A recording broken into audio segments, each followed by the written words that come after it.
right, you guys, happy Sunday. Welcome to Sunday Q&A number 14.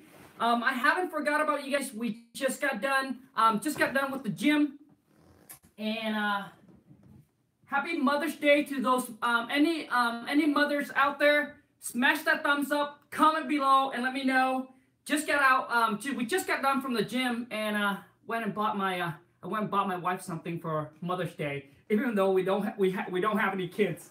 But I haven't forgot about you guys for Q&A Sunday. I haven't forgot about you. So any mother out there, happy Mother's Day. Drop me a comment and let me know. Let me know you're any mother out there. Smash that thumbs up and let me know. Drop me a comment and let me know.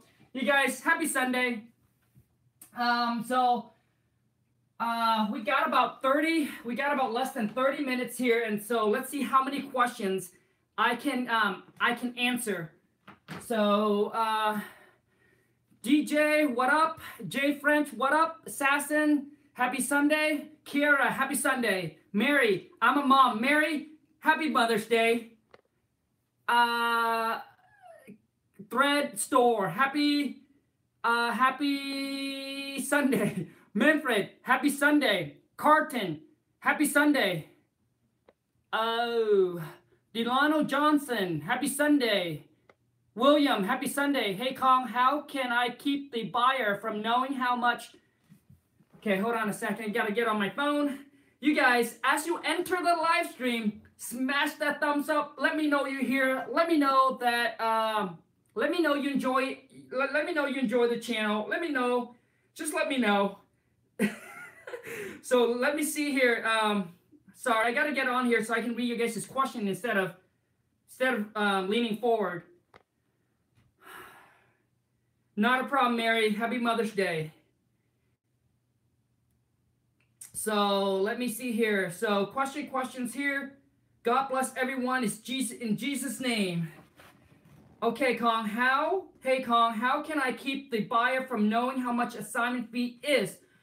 Okay, William. So basically, how we do that is what you're asking me is that on a large assignment fee, you're afraid of the buyer know exactly how much you make up front and then causing problem, issue, or negotiating with you. Is that correct? Because typically, if the assignment fee was small, $5,000 to $10,000 or $15,000, it shouldn't be an issue. But I guess it's really depend on the area, and also too is the buyer. But typically, how I do it, and I actually have shared this in our private Facebook group. So, and it's only for those of you. Khang, thanks for everything. Long ship down, not a problem, man, not a problem. Double close. So yes, so William, basically there's two ways that I do it where my buyer do not know. Nigel Johnson, buddy, what up? Happy Sunday. I'm glad you can make it on the live stream. So William, there's two ways that I do it. One is double close. And what a double closing is that you are going to now buy from the seller. All right, so you're going to buy from the seller and you're going to do a double close on it. So it goes from the seller to you and then from you to the end buyer. And the end buyer does not know how much you make. But now in this case, what you're going to end up happening is you have to end up paying a closing cost fee. So if you tell the seller, hey, as a buyer, we are paying for all the closing costs. So which means now you are responsible for the seller closing costs. And then you're going to pass it on to the buyer. You're going to tell the buyer, hey, you're going to pay for all of the seller closing costs. So now the buyer is paying for all your closing costs. So you end up paying one closing cost unless you agree to the seller. You agree with the seller's going to pay for their closing costs. As a buyer, you pay for the buyer closing costs. And then when you turn around, you tell the buyer to pay for all the closing costs on your end when you sell the property to them.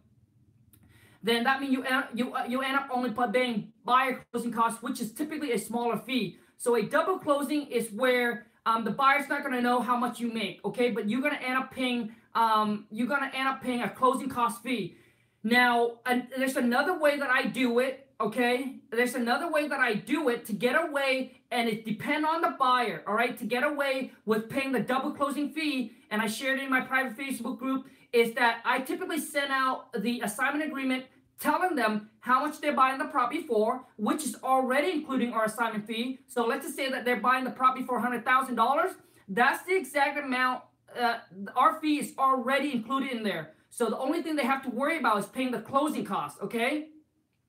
And then what I do is I send out the assignment agreement. I tell them that they need to drop off a non-refundable deposit. And this is after their inspection, their walkthrough, they're satisfied, they're happy, they're ready to move forward. All the number makes sense to them, okay?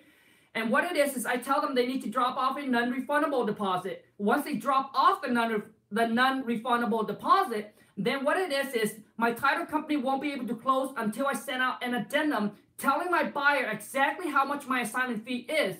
Now, at this time, I send it out to my buyers. I tell my buyer, hey, assignees shall pay assigner in a total amount, and then whatever that is, okay, let's just say it's $20,000, and then in which $5,000 has already been deposited. So now the buyer's going to know exactly how much I make on it. But now, if they wanted to back out and they wanted to cause an issue, it's too late.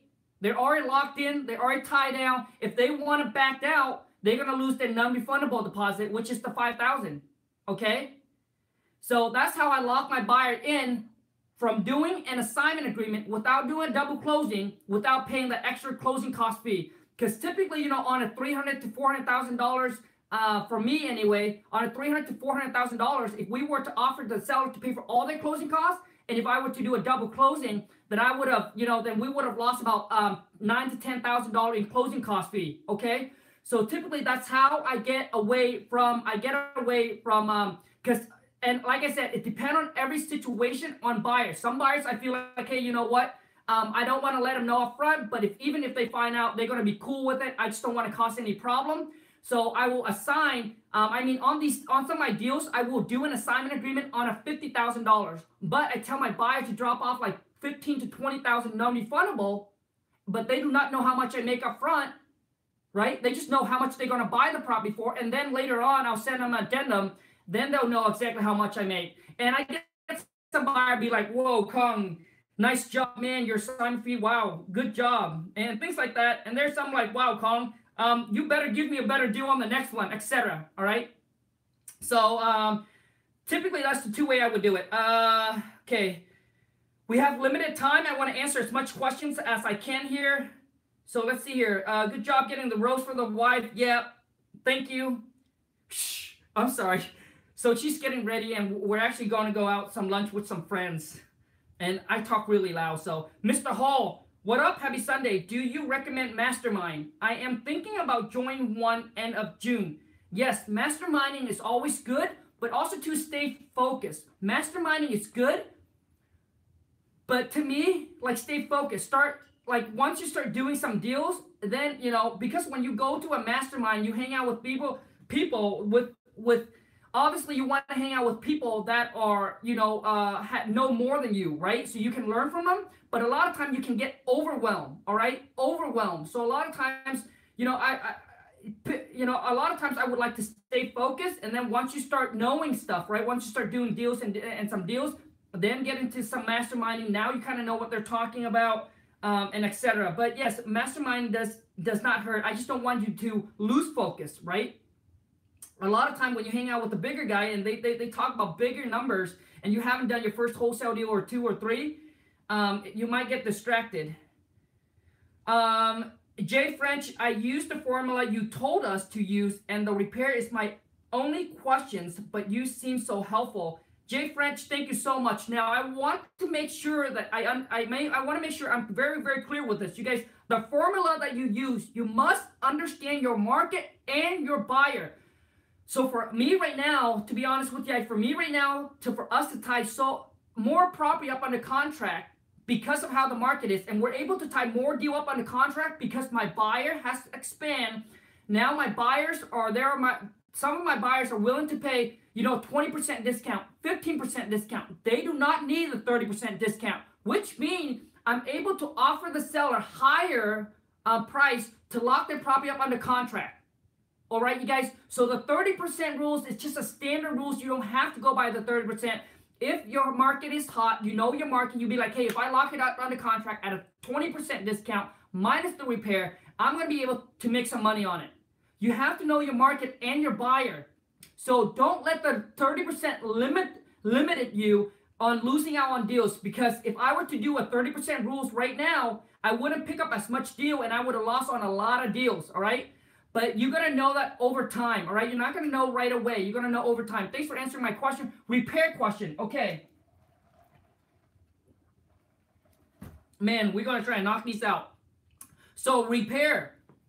On repair, it's going to be over time, all right? But call some contractor, figure it out. Hey, you know what? If it's just a cosmetic repair, carpet, paint, etc., what would you guys charge per square foot? If it's a medium rehab, what would you guys charge? If it's a major rehab, what would you guys charge? And take that, times it by the square footage, all right?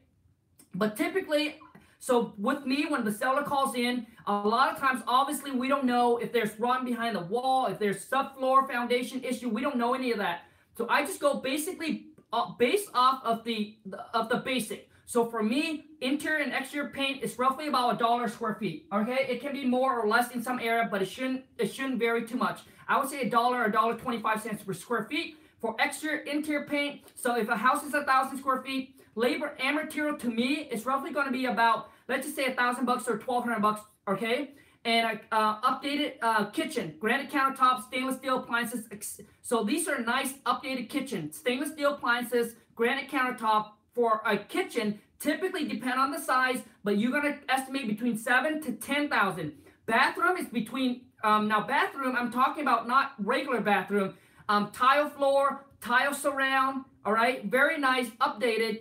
It's gonna cost you about $3,000 to $5,000.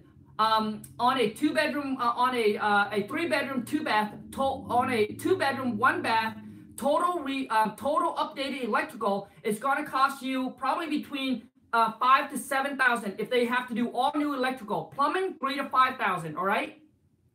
So I'm just using all these numbers, you guys. It's just a rough number. It's not a solid. It's just a rough number. A new roof for a 2-bedroom, 1-bath, 1,000 square feet. It's probably going to be around that $6,000 to $7,000. All right. Sidings. It's probably going to be between $3,000 to $5,000. Okay. So I just use that number. So basically, what I do is when I talk to the seller, I say, what kind of repair, updates, or work do we have to assume that we need to do to this property after we buy it? And then they're going to start naming off things. Once they start naming, then I start writing it down, and then I'll figure out roughly what it will be. But I'm not going to tell them what it will be. I'll ask the seller, what do they think it's going to cost to update and do all the repair? A lot of times their number can be high. Most of the time their number is very low, right? Their estimate is way off. Now you're going to use that, okay? So you're going to use the number, okay? And that's how you're going to come back and renegotiate if you have to. But I do not base on their number when I make the offer. I'm going to base on my number on repair costs when I make them the offer, all right? But when I send my buyer out there, my buyer's like, hey, Khang, you know what? Your number's off. It's not $20,000 in repair. It's $30,000 in repair. Well, guess what? I can go back to the seller and I said, hey, Mr. or Mrs. Seller, you told us, you know, this is this and this. And, you know, you said it's only going to cost about $20,000 or $25,000, but, you know, we figured out it's going to be $30,000 to $35,000 or $40,000. So now what it is now you can negotiate with the seller because you got the seller to give you a number, and then you're gonna hold them to that number. Does that make sense? Hopefully that makes sense. So that's how I figured out the repair. But what I would do, Jay Friend, is I would call some contractor in the area. Just ask them, hey, you know what? I'm looking to update a house here. I'm looking to remodel a kitchen. I'm looking to update the kitchen granite countertop. Well, what do you think it's cost? I'm thinking basic kitchen, like Formica or just the basic kitchen. What do you think it's cost? Call some contractor, get some rough numbers. They will tell you, well, I don't really know until I come out and look at the property. No, I just want you to give me a rough number. I'm not going to hold you to it, but I want you to give me a rough number. A roof. What do you think it's going to cost if we totally replace the roof? So they're going to start naming off some number for you, and you're going to take that numbers and you're just going to use it as a rough estimate. All right. So Jay Friend, so now you got to make some calls and do some homework. Okay. Hopefully that helps. Who helps you set up and connect with all your system? Delano. Actually, no one really helps. It's just over time that I start discovering. You know, I was out of control. My leads, and I still have it here. You guys won't believe it. So I run around like this, and then just start. So I used to have one of those yellow notepads that I go around, and I would take down information to the seller, and it just got out of control. And then I just start, it's like, how can I better? How can I better? And then when you start thinking about something and you put all your attention, eventually whatever it is, I don't know what it is, it will attract the answer to you. Either the person, the video, whatever it is. So I came across this where the guy said, hey, you know what? I use Podio. Podio is free. So I went and applied for Podio. The next thing I discovered Investor Fuse. The next thing I discovered CarRail. So there wasn't just one person that I go to and give me all the answer. It was just over time, and I have to pay for the experience, and I have to, pay for the knowledge. But I tell you, and a lot of times people, like most people, will charge you to tell you the whole system. To me, the system is not the biggest thing. Talking to seller is the biggest key in my business right now for us to lever up to make the kind of money we're making right now. We're averaging about 200 something almost. So our goal this year is about 350 a month, right? Wholesale. That's all I do. Virtually wholesale. Never seen the seller. And the key to our business to scale up that big is all we do is hire VA to talk to these sellers. Our system, I can tell you, is Podio, is Investor Fuse, and CarRail. Most people want to charge you, oh yeah, the system. Investor Fuse is going to help you integrate, put together Podio and CarRail and everything. All right, so they're going to help you put everything together. You don't need to be a computer genius. I'm terrible, but they will help you on the phone. They'll help you step by step, because they want your business. All right, they want your business. Okay, so they're going to help you set everything up as needed. To me, I can tell you guys all that. To me, that's not the biggest thing. The biggest thing is communication, know how to talk and negotiate with seller. When you get that incoming call, when you cold call seller, what are you going to say? When you get that incoming call come in, what are you going to say? Right?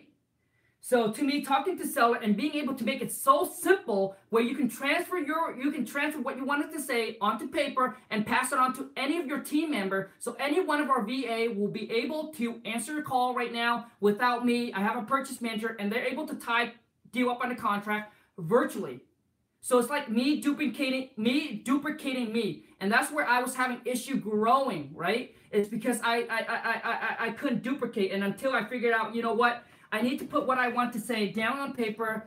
And I want you guys to understand, me knowing what to say to seller right now wasn't because I was smart. It was because over time testing, listening to, I grab a little bit from this person, you're right. I grab a little information from this player. I grab a little bit of information from this player. I grab a little bit of information from this player. And then I test it out when I talk to seller. Okay, well, that's what the seller say. Well, I got to think about the price. Well, you know what? So the seller will say, well, the biggest thing is when you give the seller the price, oh, I want to think about it. And then I learned from this guy. And he said, well, what is that you want to think about? Is it the process? Is it me? Or is it the price? And you want to let them know what you want to figure out what it is so you can help them solve it. Of course, most of the time it is the price. Well, so let's just say the seller, Bob, so basically it's the price that you want to think about. So let me ask you, Bob, where do we need to be in price for us to go ahead and move forward and do this deal with you? And before I even start out the conversation to talk to the seller, you guys, I've already asked the seller for a commitment.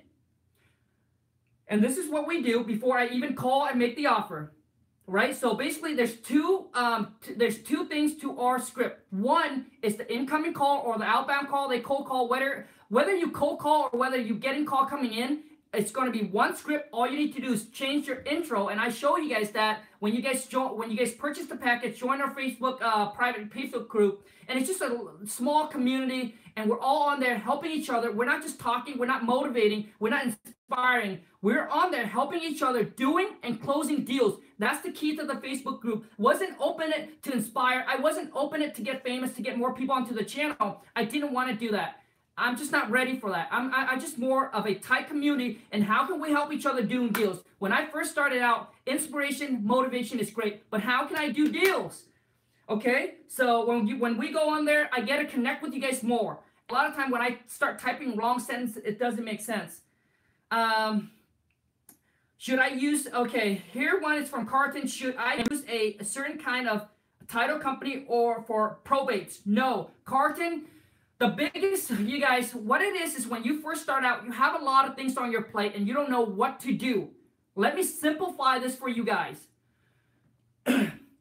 Take the easiest things off your plate. So that way you can clear your plate so you can know exactly what you need to focus on. One, find a title. One, have your contract ready. Have your purchase sale contract ready. Have your assignment contract ready. Have your double closing contract ready. Those are easy, right? Those are just easy things that you can do, right?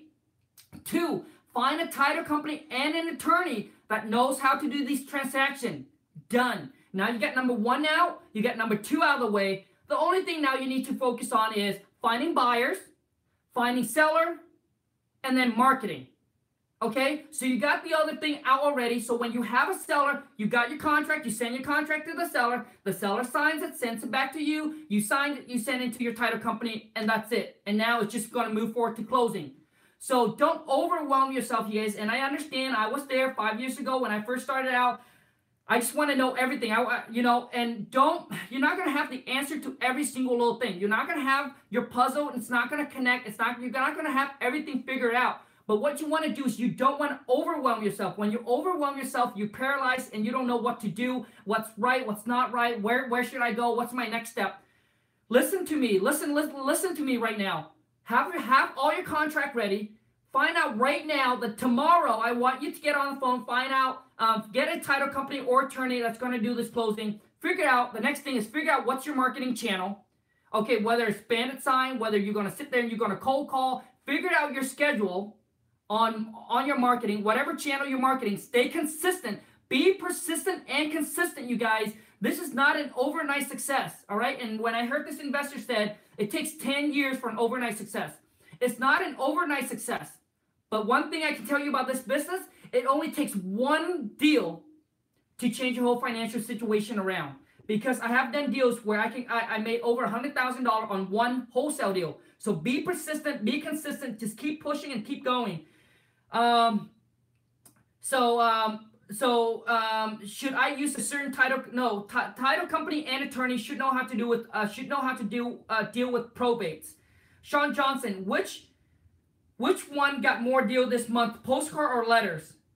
For me, Sean, it's a postcard. We do a lot of postcard. Actually, we actually have I do a lot of postcard. We spend about 35 right now, 35 to 40,000 a month on marketing. And you guys, I did not start out with that much money on marketing. I started out about $500 a month and being consistent, okay? And one mistake I made is I sent them out all at once, and then I get call come in the next couple of weeks. I don't have any calls, so mine was going like this, and there were so many calls coming in, and I was running around, didn't have Podio, so I was keeping track like this, and obviously I lose deal left and right. But now, but once you start having your money, you guys, market, sit back, relax, learn how to talk to seller, and you're going to crush it. Okay? So now for me, it's like I just send out my marketing. I have my VA do the cold call. I have, and I connect with a realtor, etc. But I just send it out, sit back, relax, go do my thing, do whatever I want to do, and just let the incoming calls in. My girls will pick it up, and, and then when they set an appointment, either go to me or my purchase manager. And then we lock the deal, we close it, send it out to a buyer. Once you have it down, once you start building up, and it takes time, you guys. It's gonna take time, okay? I want to let you guys know that. Raul, what are some of your closing lines to have the seller sign? What are some of your closing lines to have the seller sign? Okay, what are some of my closing lines? Easy. So before I make the offer, because you don't want to make the offer without getting their commitment, because they're going to say, oh, I'm going to think about it. I don't know. You're going to say this. So basically, Bob, okay, so you're going to get a commitment, okay? When I first start, I'm going to get a commitment, Bob. So if we can agree on a price, all right, if we can agree on if we can agree on a term and the price, you are ready to sell your property to us. Is that correct? So before I go into my whole script and talking to them, verify all the information and make them the initial offer, I would say, Bob, so basically what it is my whole job today is going to verify all the information we have is correct. So I call back as a purchase manager. I'm going to go through all the information, Bob, make sure we have is correct, so that way we can present you with our cash offer, and hopefully together we can come together to an agreement to buy your property today, okay? And that's where I slow down. I said, Bob, so I'm going to go through all the information, okay, make sure we have is correct, so that way we can present you with our cash offer, and hopefully together we can come together to an agreement to buy your property today. Okay, Bob? And then the seller would say, okay. So when you get down to the price and the seller would say, well, I want to think about it. Well, Bob, the goal is to see if we can come to an agreement. So what are you looking, so what is it that keeps us from moving forward? Is it the me, is it the process, or is it the price? Is it, if it's the price, then you would say, well, Bob, if it's the price, well, where do we need to be in price for us to move forward? You guys, talking to sellers is going to help you guys take your leads, convert your leads into deals way, way better. And the thing is, if you guys are part of the Facebook family, I'm going to start doing live cold call for you guys. And I know a lot of times I probably have to tell the seller, hey, this call is going to be recorded, etc. But I'm going to do it for you guys. I'm going to do a live cold call, letting you guys know the importance of talking to seller and communication. When I first started out, I lost tons of deals because I couldn't communicate. You're on the phone. If you never closed a deal virtually before, well, how do you know what to say to close a deal virtually? I didn't know when I first started out. I do now. And that's what I'm willing to give to you guys. And it's $4.95. It's no refund, no exchange. The only refund you're going to get is when you do your first wholesale deal. And remember, don't buy it. Do not buy it if you are not ready and committed. This business is not easy. It's not like you buy it and then you're going to close a deal. It's going to take work. You're going to start being consistent with your marketing. But I'm saying